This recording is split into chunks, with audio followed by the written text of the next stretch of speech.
No programa de hoje, vamos entrevistar o artista plástico fotógrafo Volney Malaquias.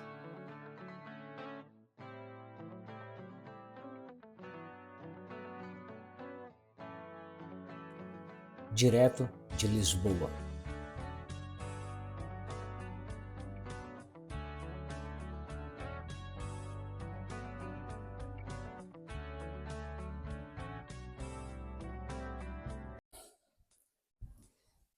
Fala pessoal, tudo bom? É um prazer receber vocês aqui no canal Reis das Artes. E hoje eu trago para vocês, além de um artista incrível, é acima de tudo um grande amigo. Com vocês, Volney Malaquias. Muito obrigado, seja bem-vindo aqui ao meu ateliê. Prazer. É sempre bom estar contigo, é sempre bom quando a gente conversa, principalmente quando o papo é arte, né? Principalmente. Isso é muito bom. Então, vamos lá, vamos começar? Vamos, já começamos, né? Aliás, deixa eu falar só uma coisa. Okay. O Almir é uma pessoa que eu já conheço há bastante tempo e no Rio, né? Mas a gente praticamente consolidou a amizade mesmo em Portugal, em Lisboa. E assim, é um excelente artista, tem um trabalho que eu admiro muito, né? E um parceiro para várias coisas, vários trabalhos, vários projetos. Obrigado. Participo da mesma opinião com relação a você. Obrigado. Curioso, né, que a gente morava em Ipanema e praticamente não nos éramos conhecia. vizinhos. Viemos nos encontrar, nos conhecer, na verdade, aqui em Lisboa. Aqui em Lisboa, verdade. Então, vamos começar? Então, quer dizer, já começamos, né? Mas vamos lá, vou fazer a primeira pergunta, que é uma pergunta básica. Quando você se descobriu um artista plástico? Eu acho que eu já nasci artista plástico, entendeu? Assim, eu tenho umas lembranças minhas de infância muito engraçadas que... não sei se você lembra daqueles personagens do Hanna-Barbera, aquelas coisas. Eu sempre desenhei muito. Sim. Desde pequeno eu sempre tive uma tendência muito grande a desenhar e facilidade para desenhar. Então eu lembro que eu devia ter uns 10 anos, uma coisa assim, e eu desenhava, fazia aqueles desenhos do Hanna-Barbera em madeira. Cortava assim uns pedaços de madeira mais ou menos assim, e fazia aqueles desenhos. Certo. Coloria aquilo, né, meio que queimado, né, assim, e depois vendia aquilo para os amigos. Ainda né? vendia. Legal. E... Você lembra quais eram os personagens? Tipo, o Herculoides, tinha os Herculoides, os Jetson, os Flintstones. Os Flintstones vendia muito, era muito engraçado. Que eram os desenhos que passavam na época, né? Sim, era da nossa época. E aí depois eu fui crescendo, né, e fui direcionando, né, meu trabalho. Não é direcionando, na verdade eu sempre quis fazer belas artes, estudar arte e tudo mais, aquelas coisas todas. Só que eu vim de uma família de 3 irmãos, e o mais velho na época estava se formando em economia, né? Exatamente isso. E ele era 5 anos mais velho do que eu, então meu pai falava assim, olha, você pode fazer o que você quiser, né? Mas... Para você? Para mim. Para você. Mas se você fizer economia, né, o teu irmão já está... Bom, aí eu falei, quer saber, não vai dar certo essa coisa de eu chegar para os meus pais e falar assim, pai, eu quero fazer belas artes. E... Nisso você morava no Rio de Janeiro? Morava no Rio de Janeiro, na verdade... O Volney, ele é mineiro, isso, né, praticamente de nascimento, né? Você foi muito novinho Fui para o Rio com 2 anos de idade. 2 anos, Então nem conta como você... Nem lembro. O que eu lembro de Minas muito é... Doce de leite. Também. Pão de queijo. Pão de queijo. Não, mas assim, o que eu lembro muito de Minas eram as férias, que eu ia passar as férias lá, e aí tinha Qual cidade? Visconde do Rio Branco, uma cidade que é super pequena, e assim, ela fica perto de Viçosa, Ubá, aquela região ali. Sim. E assim, as lembranças que eu tenho de Minas são muito poucas e muito relacionadas à família, aquela coisa. Agora, uma coisa muito engraçada era que toda vez que a gente ia para Minas, que atravessava a fronteira, que tinha aquela coisa de o cheiro do mato, aquelas coisas, por mais que eu não tivesse vivido lá, passado minha infância lá, dava uma sensação de que eu estava voltando para minha casa. Hein? Olha que doido isso. E quando chegava no Rio era maresia. Maresia. Que é incrível, né? É que a gente acostuma, né? A gente que é de cidade de praia, a gente acostuma com aquele cheiro. Mas eu, por exemplo, que fui para Praia Grande com 7 anos de idade, até então morava em São Paulo, capital, então a minha infância é muito... a lembrança vem muito forte, né, através de cheiros da maresia. E você, no caso, era o inverso, era o mato, né, que era algo que talvez te remetia... Que me remetia a sua precoce vida, né? De 2 aninhos. Exatamente. Mas é engraçado que, assim, é uma coisa que não... Eu não tenho como... Não sei como explicar isso, entendeu? Mas era uma coisa impressionante. Eu atravesso a fronteira e eu acho que eu estou chegando em casa. Apesar de ter passado a minha vida inteira vivendo no Rio, vivendo em cidade grande... E sinto falta de cidade grande, entendeu? Às vezes, quando eu estou no campo assim, eu fico, não, cara, eu preciso... Você é igual como eu, bem urbano, né? Eu sou muito urbano também. Muito urbano.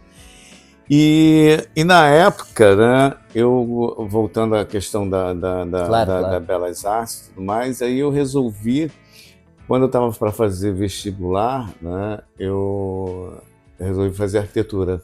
Ótimo. Porque, assim, bom, não era uma coisa tipo Belas Artes, mas também não era uma medicina, uma coisa tão direito, qualquer coisa assim. E de uma certa forma, a arquitetura ela tem também o seu lado artístico. Total. Né? Total.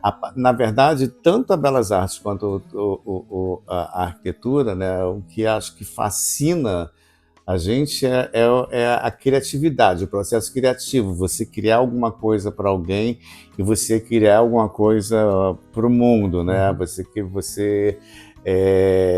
gerar um filho, né? Seja ele um apartamento, uma casa, um quadro, ou um quadro, né? Tudo tem uma história e tudo, na verdade, faz parte de uma história, né? E de um social, né? Ou seu pessoal, quando você está fazendo o seu trabalho, né? Ou do cliente, no caso, se você como arquiteto, né? Desenvolver um espaço e criar aquele espaço pensando em alguém, que alguém vai viver ali. É um trabalho meio psicológico também, né? Você tem que entender como é que funciona a pessoa, você tem que entender como é que funciona o dia a dia da pessoa, a cabeça dela, para você poder criar alguma coisa para ela. Né? Verdade. E a diferença que eu vejo, né, um pouco com relação ao meu trabalho como artista, né, é que aí, na verdade, eu passo a me expor mais e passo a colocar mais o meu psicológico naquilo que eu estou fazendo, entendeu? Certo. E eu acho muito interessante isso. E aí fiz arquitetura, fui começar... Chegou a trabalhar como arquiteto? Muito. Inclusive hoje, por exemplo, uma das coisas que eu tenho bastante orgulho é a quadra da Escola de Samba da Portela, que é um projeto meu, né, que é uma história muito interessante também, né, que foi... Eu dava aula numa faculdade, eu cheguei a dar aula na faculdade de arquitetura, e eu tinha uma aluna que ela era da escola, né? O marido dela era diretor, uma coisa assim, me convidou para ir à escola da Portela. Eu fui, fiquei alucinado e apaixonado pelo que eu vi lá e comecei a criar um processo de um projeto de uma escola para preparar a mão de obra dentro da escola de samba, né? E aí que foi feito lá E aí surgiu a reforma. Aí surgiu a reforma da escola, da quadra, é isso? Da quadra. E foi feito o pavilhão, onde as pessoas sambam e tudo mais, e tinha uma área que era descoberta. E aí nessa área, né, aí na época eu fiz um estudo bem grande, né, sobre a questão da evolução do samba, a evolução do carnaval, onde surgiu, como surgiu, né? Passei um ano estudando a escola também, indo lá para ver como é que funcionava as baianas. Fica em qual bairro? Fica em Madureira. Madureira. Madureira. Bacana. E aí eu fiz essa parte fechada, né? Que era o espaço onde as pessoas ensaiam e tudo mais. E na parte aberta eu fiz uma rua do Rio Antigo. Peguei as laterais assim e fiz uma rua do Rio Antigo. Bacana. Muito interessante. Deixa eu te perguntar uma coisa. Quando se faz uma quadra que fica dentro de dentro de comunidade, né? No caso? Não, lá próximo de comunidades. Tá, não dentro de comunidade. mas serve também a comunidade, né? Serve a comunidade. Aí no caso assim, quando se pensa numa quadra, se pensa também numa quadra esportiva ou essa quadra é voltada somente para samba? Não, pensa no social também, no lado social. Então era uma quadra integração. Que tinha... Essa, por exemplo, hoje em dia, quase todas as escolas de samba, elas têm um projeto social que tem essa parte esportiva e tem uma parte educativa também. Bacana. Na época que eu fiz isso, não existia isso. Então, foi uma das primeiras a ter. Então, por exemplo, essa parte do Rio Antigo, depois eu vou te mostrar umas fotos. Né, eu coloco aqui para a audiência ver. O que acontece? Era essa parte do Rio Antigo, na verdade, eu fiz umas fachadas daqueles casarões antigos do Rio, né, porque foi onde surgiu o samba, né, nas ruas do Rio. E só que atrás, né, dessa fachada, né, era um complexo com 23 salas de aula, entendeu? Com um espaço para exposição, consultório dentário, consultório psicológico, médico, 3 salas de dança, cozinha industrial, biblioteca, entendeu? Tudo isso assim para atender um projeto de justamente integrar as pessoas da comunidade, né, ao samba, mas não só como sambista, né, mas também como profissional.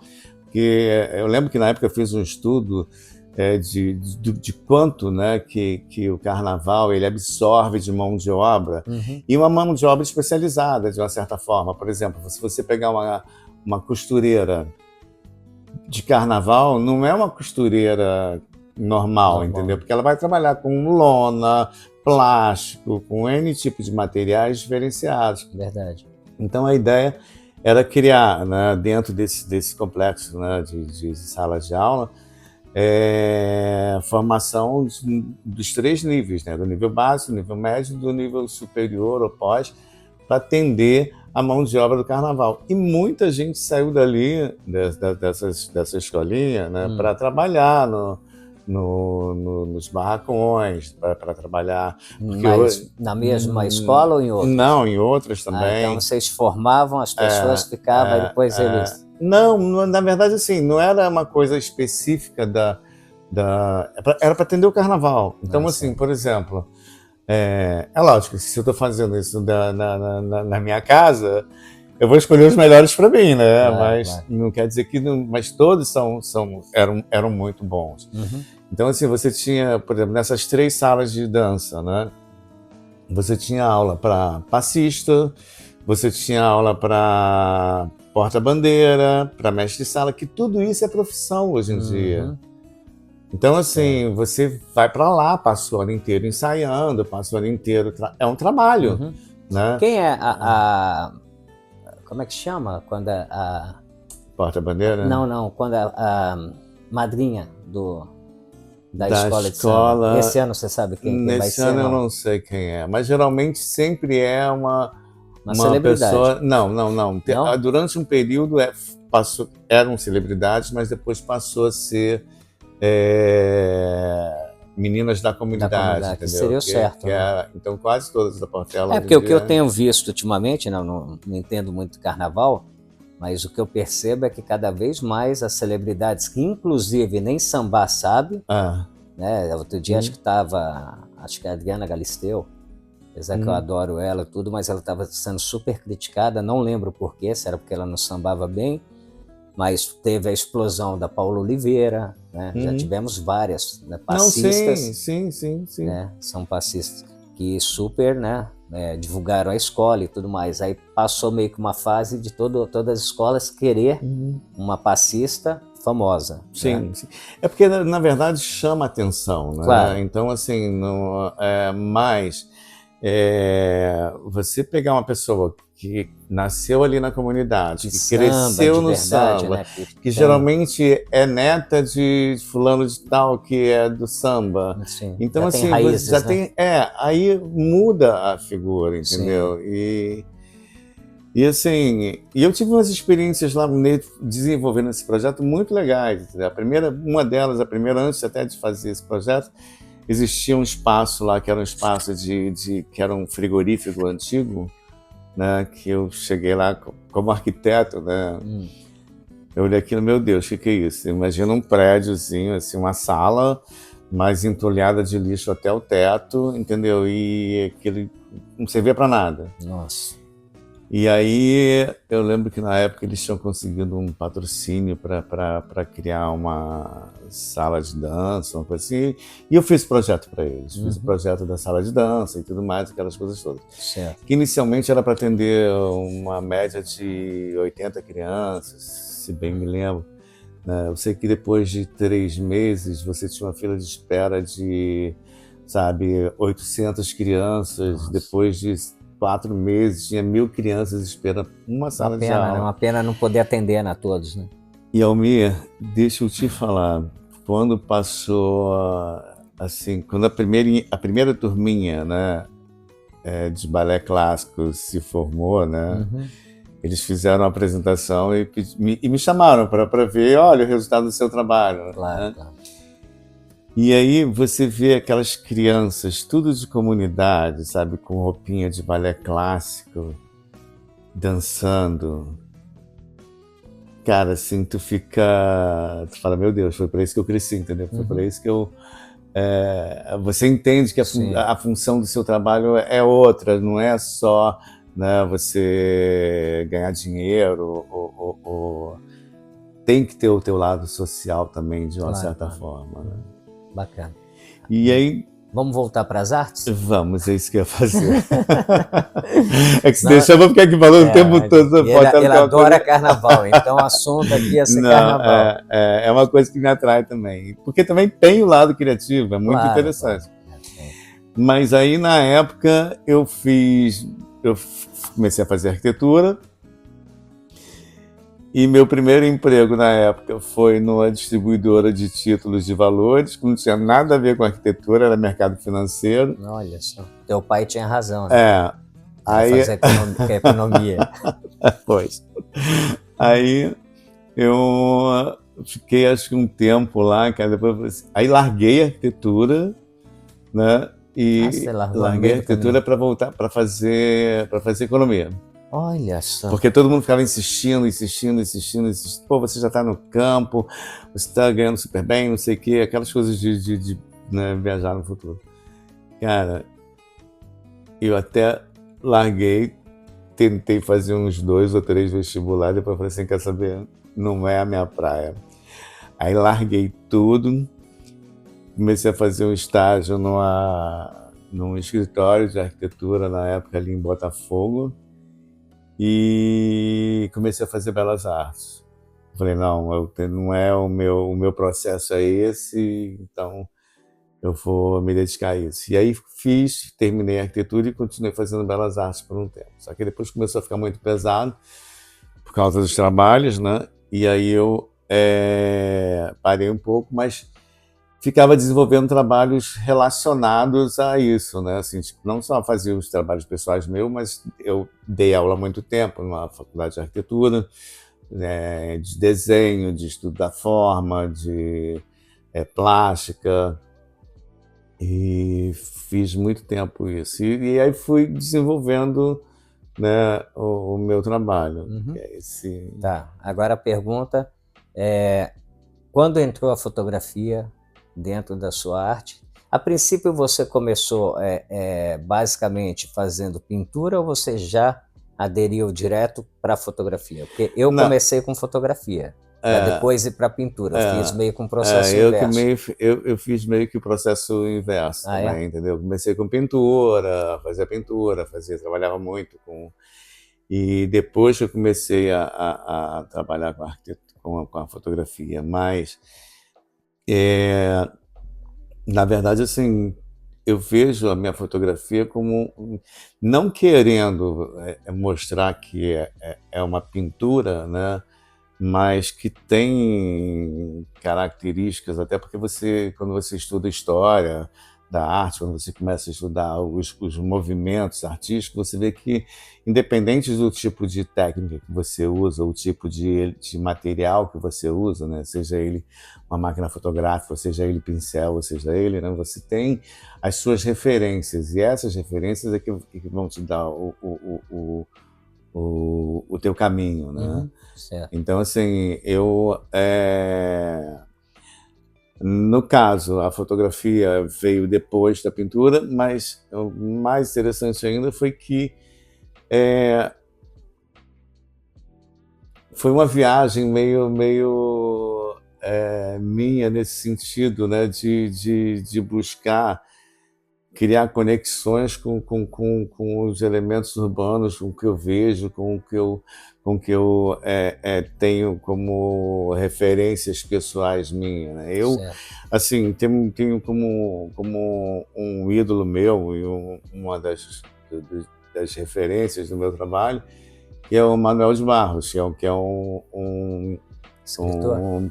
poeta, né? Poeta Mato Grosso, então ele trabalha com a beleza do ínfimo, né?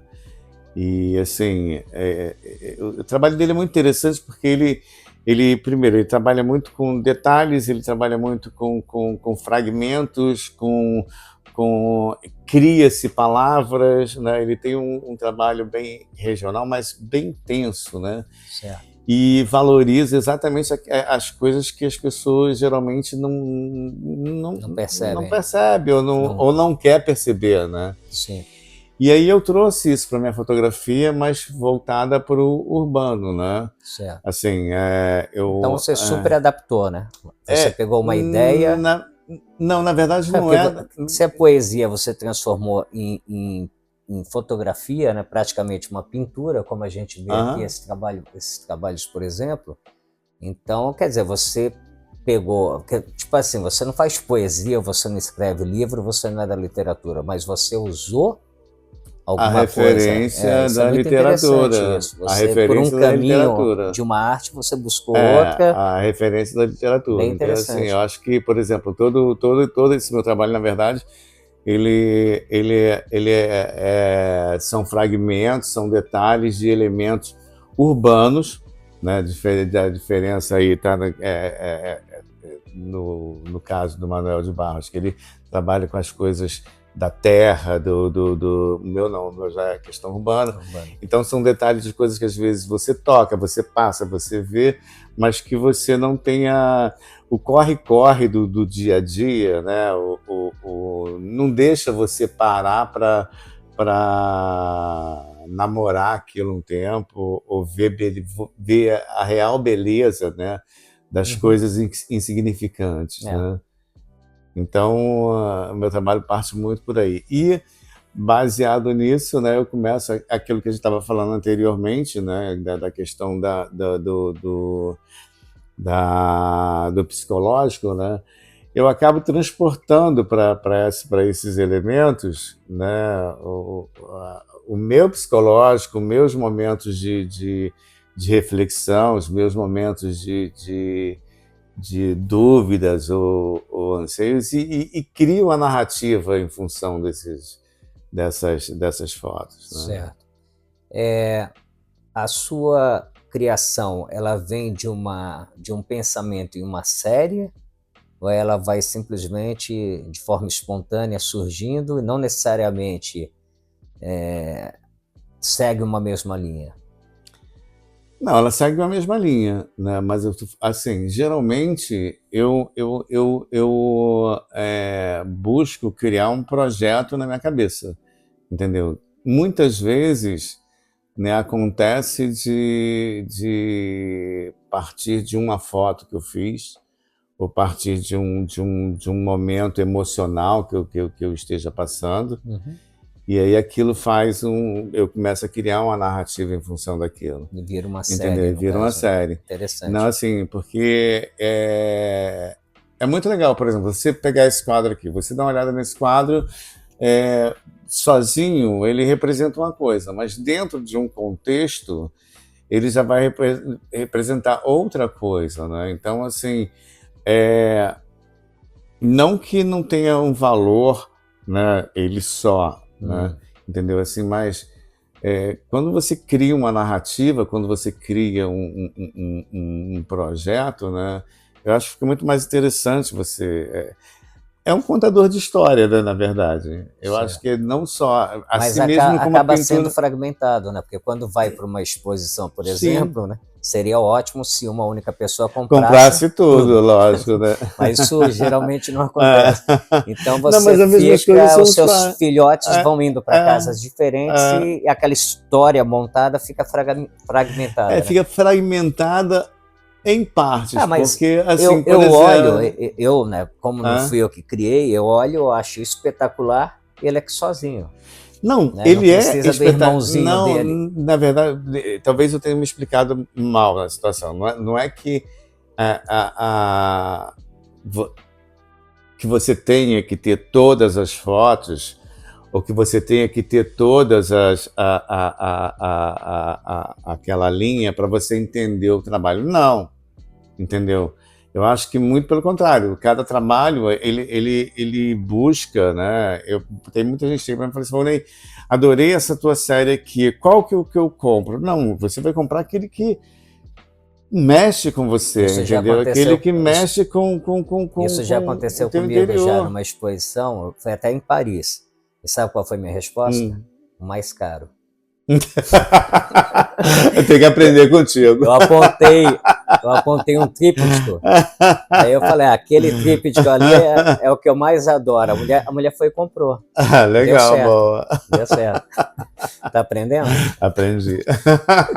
Continua. Não, mas assim, é diferente. Eu vejo como você pode, e cada quadro por si só ele fala, por si só, sem problema nenhum. Entendeu? Mas quando eu monto uma história. Todo o meu processo, ele vem de uma história, que geralmente é mais uma história pessoal minha, entendeu? Que muitas vezes não tem nada a ver com o que você está pensando, com o que as pessoas estão... A tendência dos meus trabalhos, né? Até porque como é, primeiro, abstrato, é orgânico, então é que a pessoa ela viaje também no emocional dela. Claro. Quando você traça uma linha, tipo, eu... Costuma ter títulos os seus trabalhos? Tem, todos tipo, eles. Esse daqui tem um título? Tem, todos eles. E aquele tem outro? Tem um título. Tá, e você não acha que quando você dá um título para uma obra abstrata, você automaticamente está induzindo a pessoa? Não. Não? Não pode ser que sim, mas pode ser que não. Assim, por exemplo, porque quando você... Eu coloco o título, porque no caso desse trabalho aqui, né, ele foi de uma série chamada O Despertar do Caos. Então, cada um desses elementos aqui tinha uma história relacionada ao Despertar do Caos, ao todo. Ao todo. Entendeu? Entendi. Mas não significa que, por exemplo, se eu falo... Eu lembro que eu fui numa exposição sua, aqui em Lisboa. Eu tinha acabado de chegar aqui, você estava expondo, e você me pegou e você foi me mostrando cronologicamente, né, cada fase, cada título. Não lembro se você falava o título, mas você falava o significado de cada obra. Era o Despertar do Caos, e você ia desde o início de uma história, a gente andando pela galeria, e aí no último quadro a história se fechava. Isso é incrível. Então é algo assim que não é fácil. Mas né? Não sei se você reparou também que todos os quadros, eles apesar de ele contar a história toda, entendeu? Ele contava a sua história. A minha história. É porque uma pessoa leiga vendo, ali não ia... assim, peça por peça. É o que eu estou falando. Eu posso me apaixonar por aquela peça. Sim. Como teve vários, cada um foi para um canto, né? Claro. Mas tem uma narrativa. Aí eu considero isso o meu processo criativo, entendeu? Se eu não tiver que contar uma história, que contar alguma coisa, eu Não é que eu sinta dificuldade, entendeu? Mas é que você tem uma cabeça de artista, você sabe disso. A cabeça da gente ela vai viajando, viajando, viajando, viajando, viajando, a ponto de você, né, ter que colocar aquilo de alguma forma, Sem dúvida. de explodir aquilo de alguma forma, Não, entendeu? e o principal, eu não sei, porque o meu processo geralmente ele acontece à noite, né? O meu Uhum. processo de criatividade ele vem muito mais à noite. E não sei se acontece isso contigo, de repente você tem uma ideia assim que você acha super bacana, e aí você dorme, no dia seguinte você Já não era. lembra, e aí você passa a anotar. Já Aí tem era. uma fase que você vai lá no telefone, né, nas notas, e aí eu anotava, e no dia seguinte eu lia e não entendia o que eu tinha escrito. E não era porque estava com sono, não. É porque você acha que você dando ali, né, o fio da meada, você vai desenvolver. Aí eu já comecei a explicar exatamente, parte por parte, de tudo que eu pensei naquele momento, que era para que no dia seguinte, quando eu começasse a pensar em executá-lo, na qual forma de executá-lo e tudo mais, eu ia saber exatamente a ideia que eu tive quando eu estava ali no travesseiro. E acontece isso contigo, de às vezes estar indo dormir, Sempre, aí bate assim, puta, sempre, quero fazer sempre, foto de tal coisa, não sei o que lá. sempre, Você anota? sempre, claro. Na verdade, assim, primeiro que é sempre interessante você ter um bloquinho, né? E Eu tá com um tenho, bloquinho no bolso, e tá sim. sempre anotando as coisas que você, até mesmo coisas que você vê mas assim, isso, né? Na verdade, dentro do processo criativo, é uma coisa meio que é, tem como explicar isso, né? Assim, tipo, inicialmente você começa, quando você vai fazer um projeto, quando você vai desenvolver um projeto qualquer que seja ele, pintura, artista ou qualquer coisa, você começa a juntar informações e você vai se imbuindo de informações para poder desenvolver aquilo. E chega um momento que tua mente fica cheia de informações e tendo que, né, mixar aquilo para que saia alguma coisa, né? Uhum. E geralmente essas coisas só acontecem quando você está descansando. Depois que você já está super cansado, super, né, que aí teu cérebro começa a ficar aliviado, e aí que vem a ideia de, poxa, era isso que eu estava querendo para poder desenvolver o meu trabalho. Certo. E geralmente vem em horas assim, né, Para mim, que não geralmente tem. o meu vem muito à noite. Às vezes assim, eu andando na rua, já te aconteceu de você pensar em fazer uma série, assim, e de repente você começa a desenvolver, ou de repente você faz um trabalho apenas, né, meio que como um protótipo do que vai ser a série inteira, e aí de repente, sei lá, você está ou no seu celular, ou você está no YouTube, aí você vê assim, alguém já fez aquilo? Já aconteceu isso contigo? Já, É incrível já. isso, né? Mas isso também tem explicação, né? Que a Ah, ideia está primeiro, aqui, né? depois As ideias tem. estão aqui em São cima, né? milhares e milhares e milhares de De artistas, né? artista E hoje em dia, buscando, com a né? rede social, tudo muito mais Uhum, fácil. Às vezes você está olhando o Instagram, né? uhum. Aí bate ali um quadro, você olha e fala, nossa Senhora, era exatamente o que eu queria fazer. E dentro da nossa proposta como artista, né, a gente está sempre batalhando por algo novo, que é Uhum. dificílimo, né? Que é dentro da história da arte, se você for buscar, né, por fases, todas as fases e tudo mais, é pouco provável alguém crie alguma coisa que seja assim, Parte do princípio nova, que tudo já foi revolucionária. criado, né? Parte do princípio. E a partir daí tudo vira não é uma ideia, vira uma inspiração, né? Eu me inspiro muito em alguns artistas específicos que qualquer pessoa que vê meu trabalho olha, já sabe em quem eu me Uhum. inspiro, né? Não necessariamente é uma cópia, mesmo que os artistas que eu aprecio, que eu gosto, seria muita pretensão minha tentar fazer algo Uhum. do que eles fazem, mas eu tento chegar dentro da semelhança do tema, vamos dizer assim. Você tem algum artista especial ou é realmente dentro das artes mesmo, sem ser da literatura? Eu gosto muito Vou mudar a do. pergunta. Vou mudar a pergunta. Quem são dos grandes mestres ou dos artistas, né, mais comuns hoje do dia a dia? Também são pessoas muito boas, não desmerecendo, Mas tem, né, os consagrados, como Pablo Picasso, tem Monet, Van Gogh, enfim, essa turma toda que tá lá em cima do topo e tal. Mas em geral, quem seria assim o seu tipo de artista que você gosta, que você admira, que você fala assim, esse cara é top? Eu gosto. Tirando eu. Pô, já estava pronto para responder. Fala. Não vou te dar o dinheiro que eu prometi. Não, eu gosto do Monet, eu gosto do Pollock, eu gosto do David Byrne com aquela série de zíper deles, que eu acho fantástico aquilo, que é a sobreposição que tudo também, para mim, volta à questão da simplicidade, entendeu? Do ínfimo e do pequeno. Então, assim, todos esses artistas, de uma certa forma, eles têm um link. E é interessante que, muitas vezes, eu vejo assim, algumas fotos que eu tiro, eu falo, nossa, isso aqui, como você está falando, né? Eu me baseio, eu tenho como inspiração um artista tal, artista... Às vezes eu vejo uma foto minha e falo assim, nossa, isso aqui parece um quadro de fulano de tal, entendeu?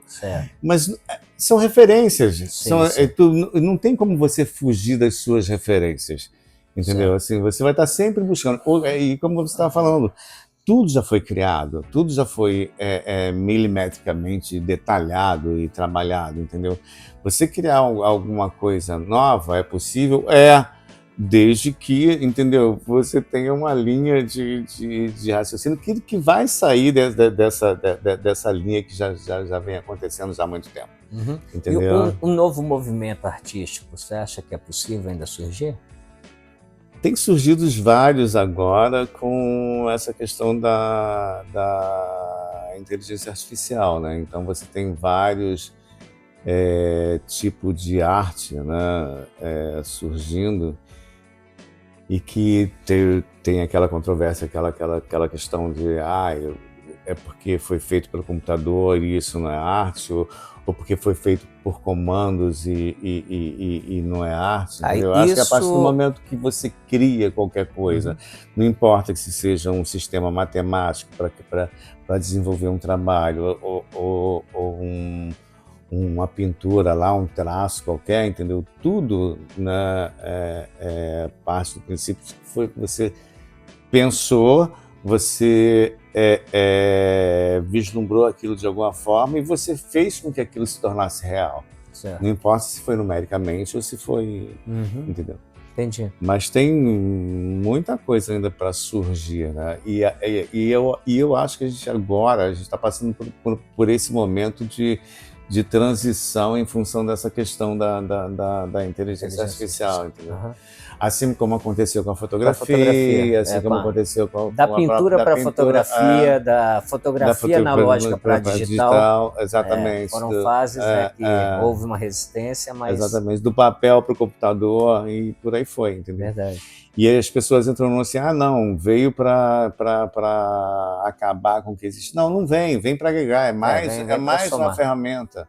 Sim. É mais uma ferramenta que você tem. E eu acho que hoje, assim, você não tem como fugir muito disso. Eu acho que você tem que aprender, né, e tirar partido da melhor forma possível. Né? Verdade.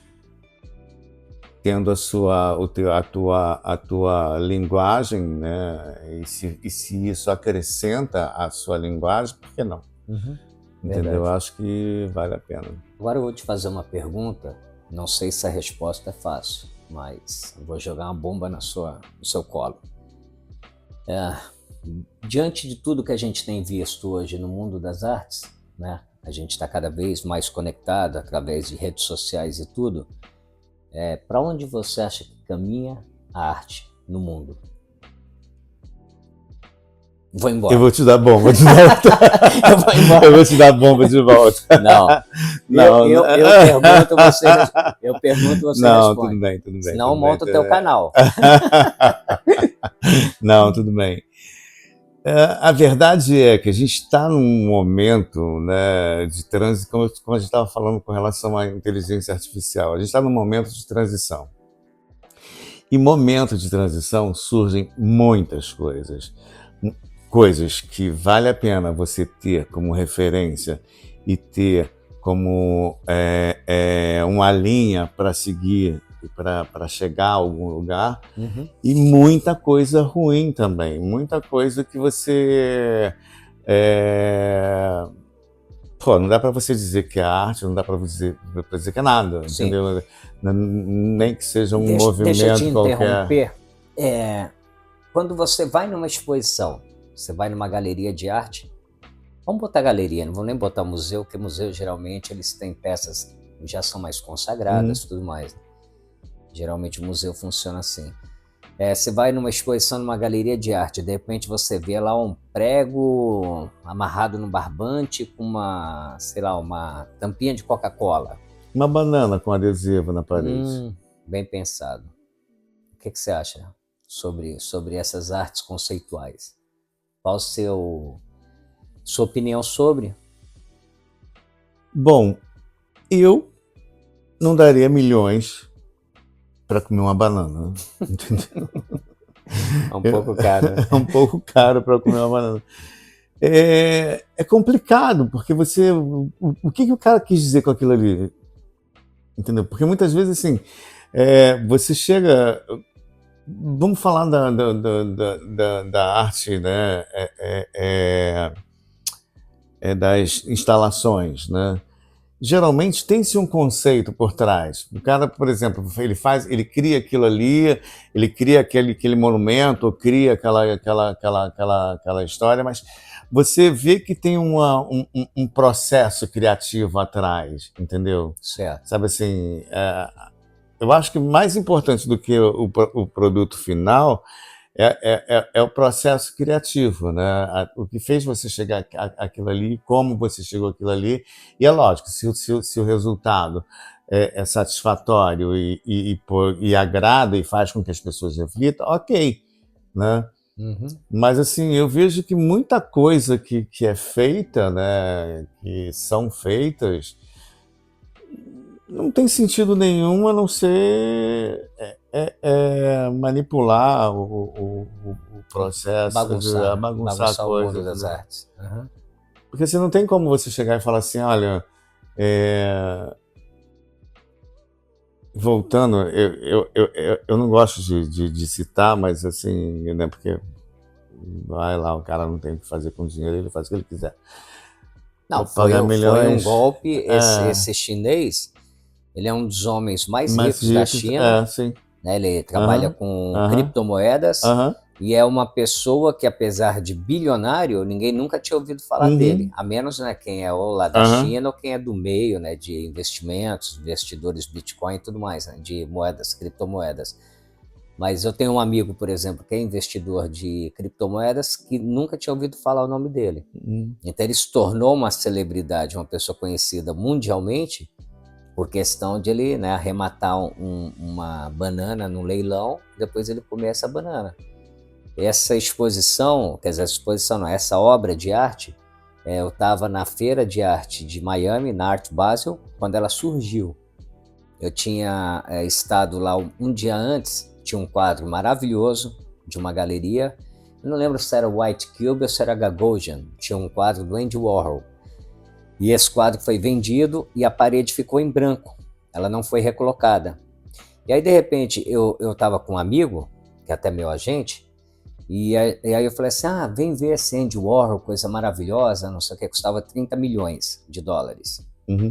E aí, de repente, quando a gente começou a chegar perto do stand dessa galeria, tinha um tumulto, um monte de gente, assim, sabe? Aí eu pensei, poxa, uma celebridade, né?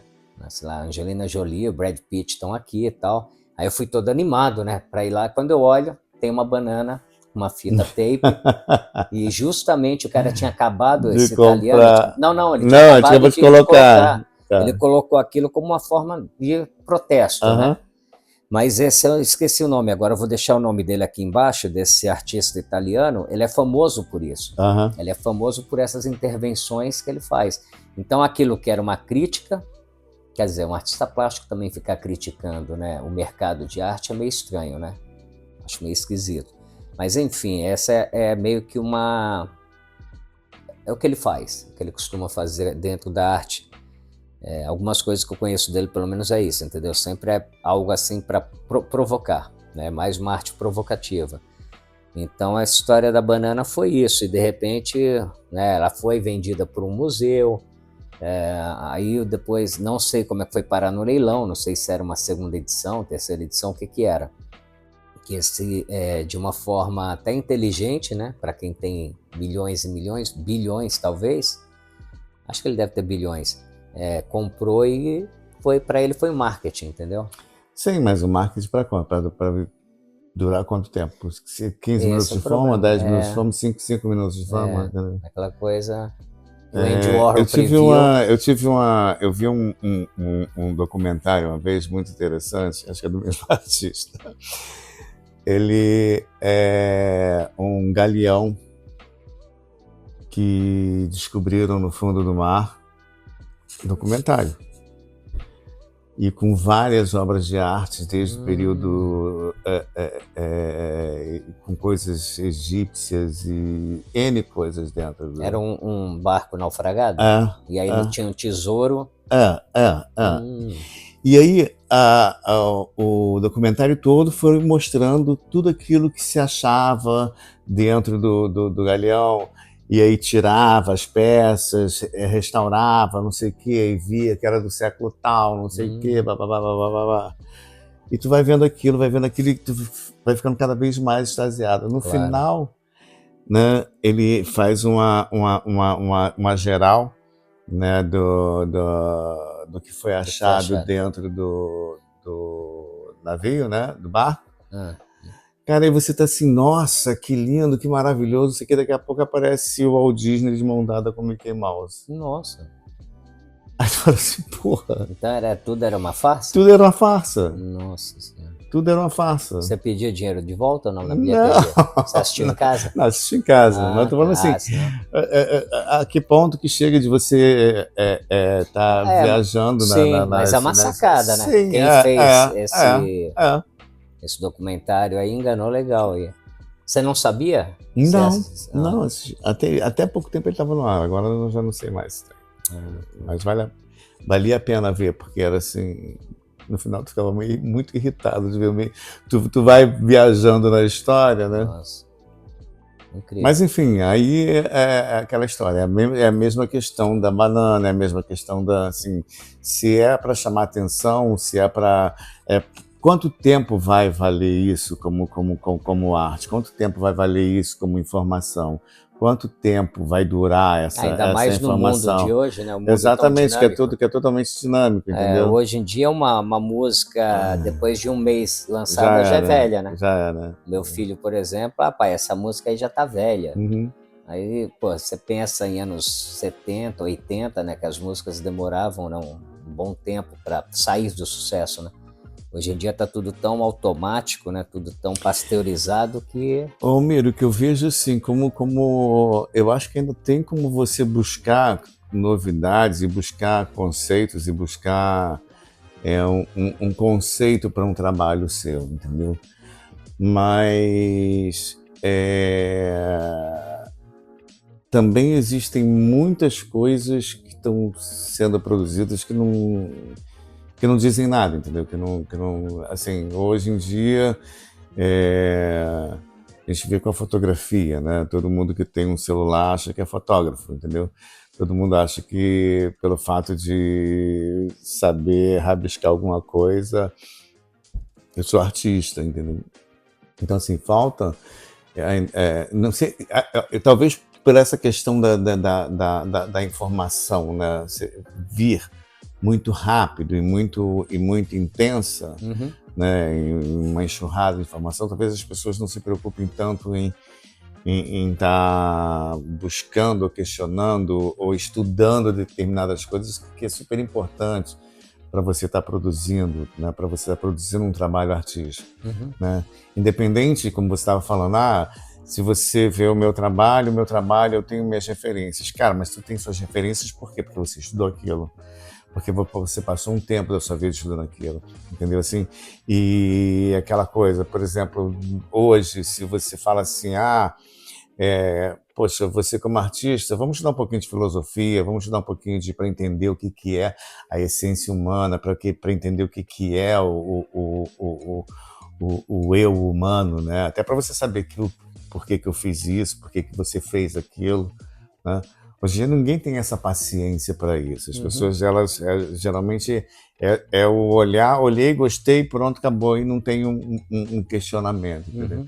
Eu acho que super importante, não importa a época, não importa o momento, não importa, é que haja um processo criativo e que esse processo criativo ele seja embasado em alguma coisa para te dar um suporte para que tua arte seja valorizada, entendeu? Certo. Sabe assim, mas não vejo o que eu vejo hoje muito, né? Assim como você vê muito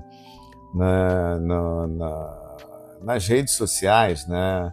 Todo mundo quer ser, todo mundo quer aparecer, todo mundo quer. Mas agora, quem faz um trabalho sério, quem faz um trabalho legal, quem faz um trabalho informativo, são poucos, né? Certo. Então, assim, a gente tem essa...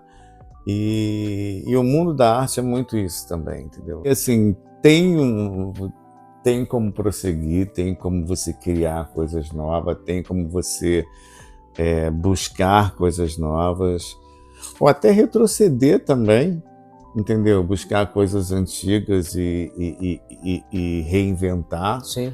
Sabe? Tem muita gente hoje, né, trabalhando mesmo dentro da pintura, fazendo releituras de obras clássicas, né? Até mesmo Mona Lisa, enfim, vários outros tipos de trabalho. Eu tenho feito alguns também, que você meio que faz uma releitura, né? Você repagina uma coisa já clássica, já que está ali há séculos, e de repente você, né, dá uma sacada de fazer uma mudança naquilo ali. Tudo Não, é válido, sim, eu né? acho que tudo é válido, desde que você, como eu estou te falando, desde que você tenha uma lógica e um conceito, entendeu? Assim, não é porque, sabe, fulano faz aquilo que eu vou fazer igual e vai ser igual, não é? Até porque a gente sabe que releitura não é isso, né? Releitura é uma coisa totalmente diferente. É uma reinterpretação daquilo que você vê, né, em função de uma arte ou em função de qualquer outro elemento. É o meu caso, são interpretações daquilo que eu vejo, né? Sim. Entende? Então, assim, eu acho que dá para você criar coisas, muitas coisas ainda, dá para você intervir muitas coisas ainda. Bom, agora para fechar nosso bate-papo aqui, que tá uma delícia conversar contigo, eu queria saber o seguinte, para onde caminha a sua arte e o que você vê lá na frente, no futuro? Eu vejo uma evolução muito grande dentro desse meu trabalho. Assim, hoje eu já penso de uma outra forma, né? Eu comecei fazendo desenvolvimento de trabalho, como eu te falei, baseado naqueles conceitos. E hoje eu já busco trabalhar com elementos, com intervenções em cima da fotografia, né? Com a própria pintura, voltar a mixar materiais, mixar técnicas, entendeu? Até mesmo misturar com a inteligência artificial, mas tentando traçar uma linha, né, de desenvolvimento para que a coisa não se perca, entendeu? Porque assim, a gente tem, né, momentos que você tá Todo artista tem isso, né? Você às vezes fica um tempo namorando um tipo de trabalho, um tipo de técnica que você usa e vai fazendo aquilo, vai fazendo aquilo. Aí chega um momento que você, não, agora eu preciso sair daqui e ir para outro lugar para poder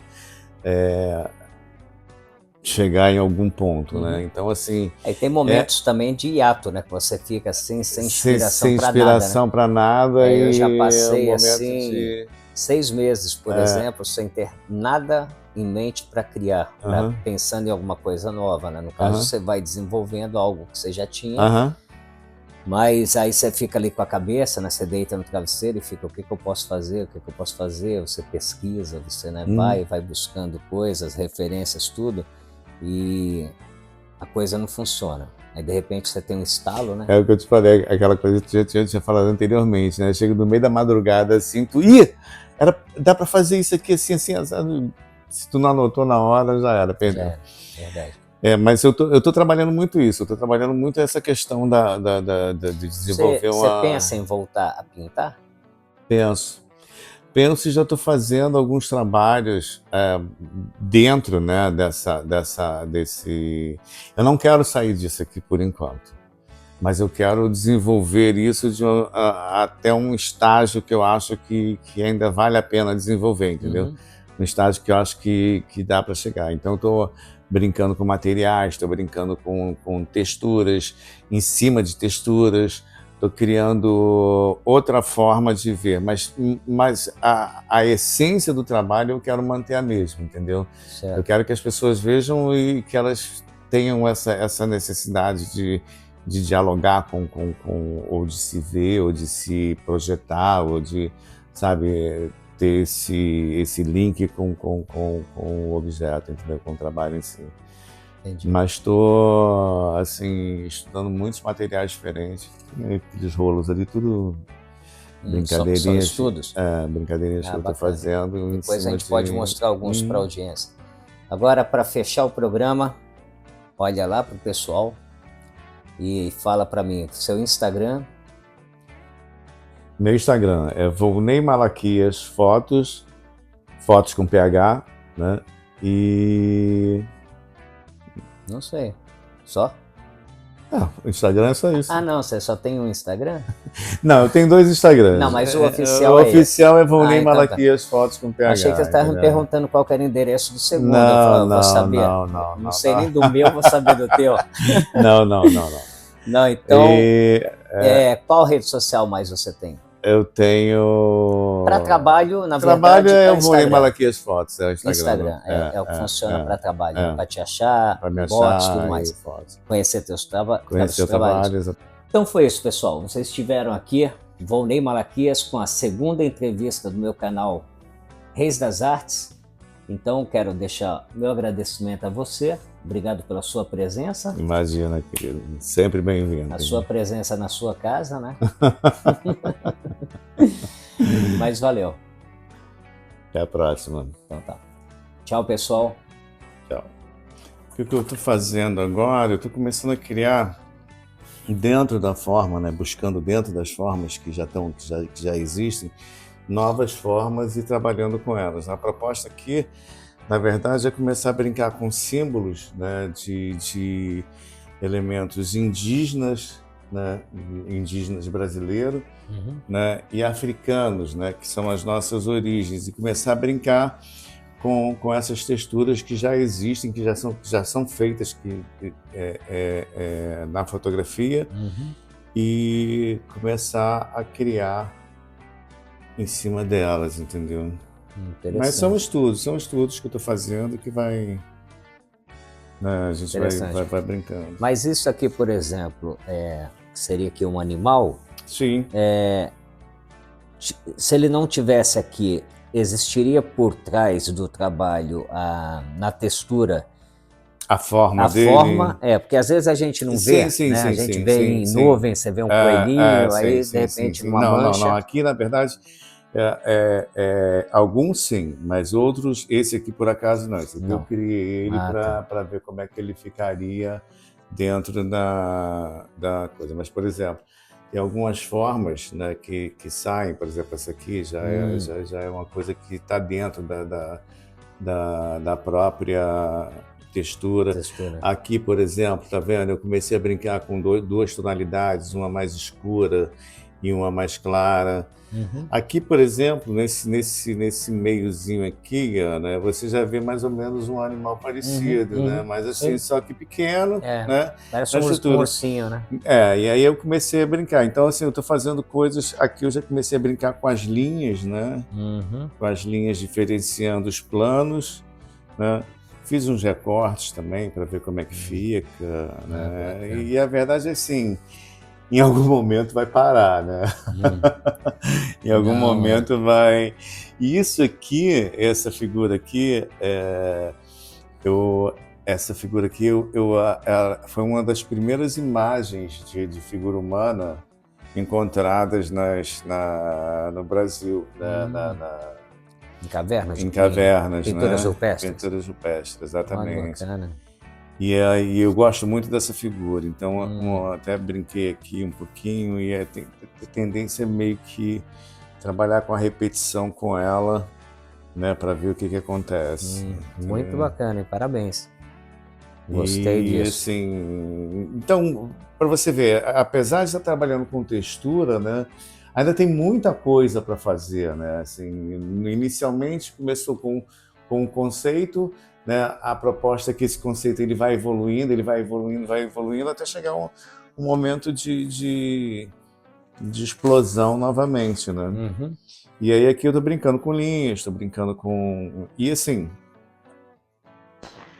brincando com cores. Tem outros que eu estou fazendo já coloridos, já estou começando a misturar textura com textura, já criando uma arte, né, baseado nas texturas, mas já criando uma outra dimensão. Uhum. Eu acho que tem a história ainda para brincar. Isso aí, bacana, hein? É isso.